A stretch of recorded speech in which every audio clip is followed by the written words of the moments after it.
Successful and Unsuccessful Discharges, a study on the outcomes of a community reintegration pilot program in Arkansas.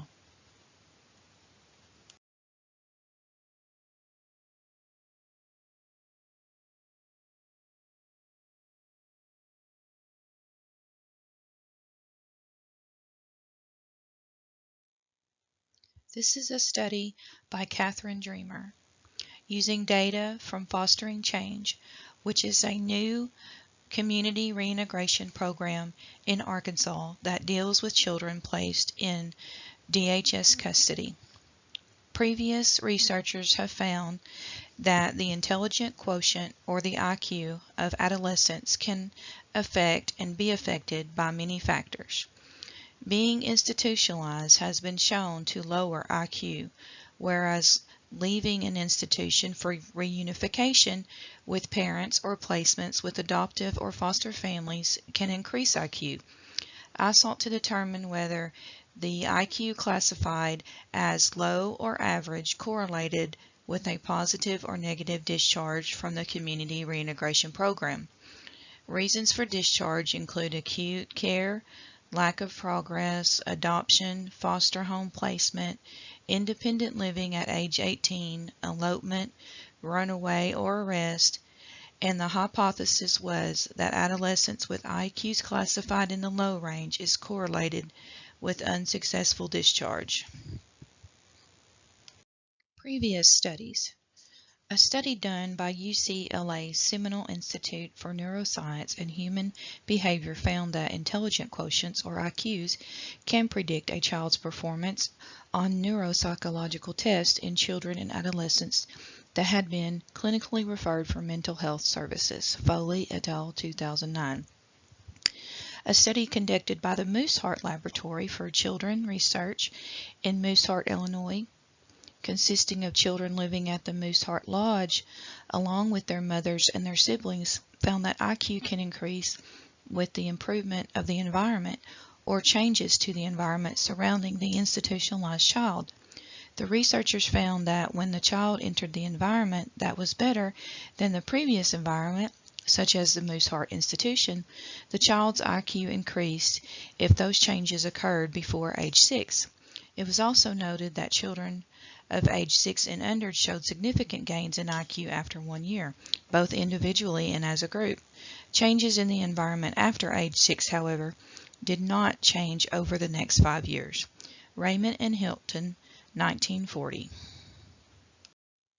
Another study noted that children removed from institutions and placed in other placements such as foster homes or adoptive homes have also shown increases in their IQs when compared to those who remained in institutions. In a study conducted by Almas et al. 2016 of children aged 12 that entered institutions at the age of less than 30 months, with 46% being placed at birth. The children were divided into groups of either foster care or institutional. The foster care group was then removed from the institution and placed in foster care. The children were then monitored after that time until age 12. The resulting findings are notable in that those in the foster care group had higher IQs than those that remained institutionalized. The results also showed those institutionalized early in life had lower IQs than their counterparts that had never been in an institution. Almas, A.N., Deegan, K.A., Nelson, C.A., Zena, C.H., and Fox, N.A., 2016. The hypothesis was that IQs classified in the low range is correlated with an unsuccessful discharge.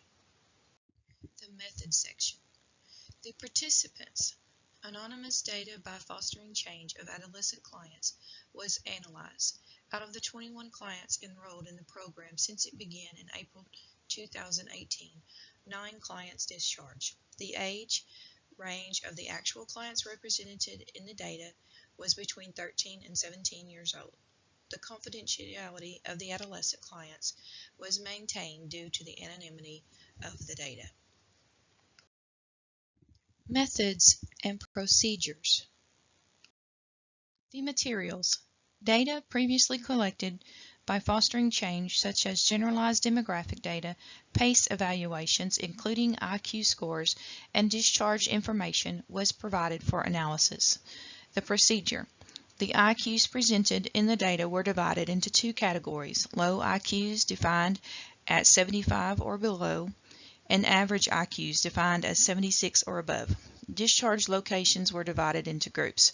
Locations that are considered favorable are foster family placements, adoptions, reunifications, and independent living were considered successful discharges. Locations of acute care, lack of progress, elopement, runaway, arrest, or other facility were considered unsuccessful discharges. The discharges were then compared using a correlation to determine if IQ is related to successful or unsuccessful discharges.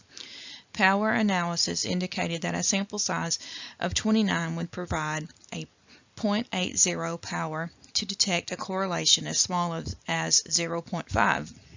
However, the sample size in this research is only 21.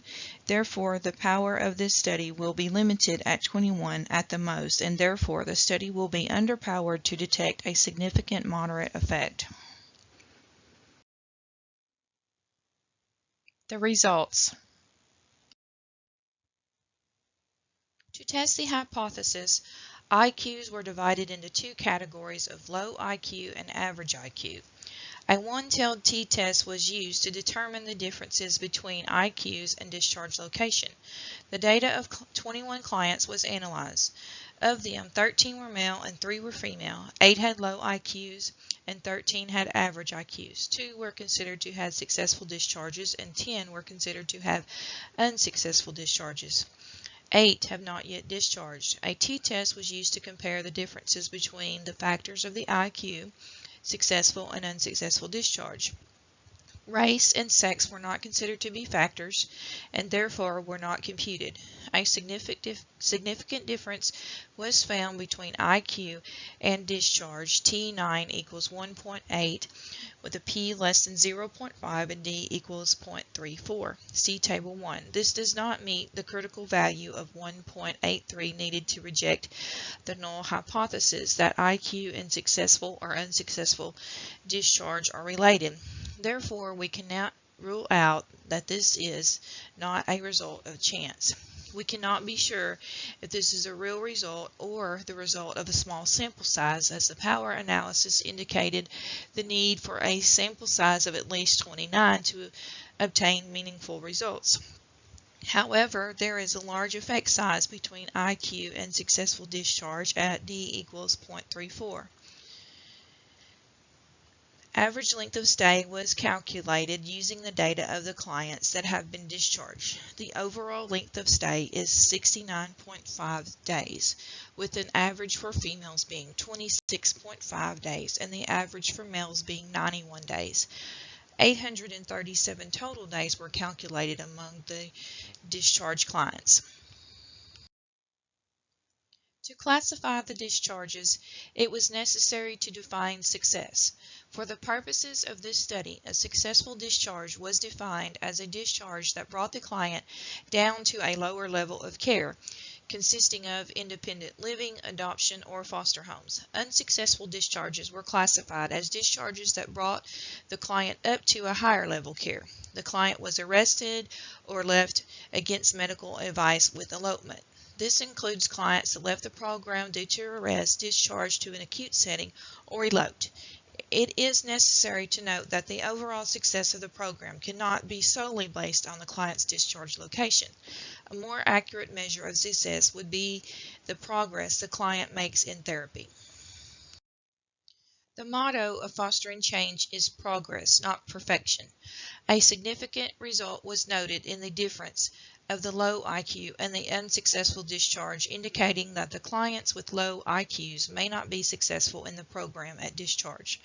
Fostering Change will use this information in the future to screen their applicants prior to admission to determine if the program is appropriate for the client and therefore setting the client up for success rather than failure. A certain level of IQ is necessary for cognitive therapies, which is the type of therapy offered by Fostering Change. Those with low IQs will be referred to an appropriate program that meets their needs. It was noted that females had a higher rate of unsuccessful discharge than males. This could be attributed to any number of factors, such as the staff's experience and training is higher with males than it is with females, difference in the needs of males and females, or the fact that there are only 4 female beds in the facility as opposed to 8 male beds. Overall, client days among the discharge clients were 837 days. Multiple payment sources are collected for each client at varying rates. For Medicaid alone, Fostering Change will be able to bill over $205,000 for the discharged clients. This indicates positive financial gains, which can be considered another indicator of success.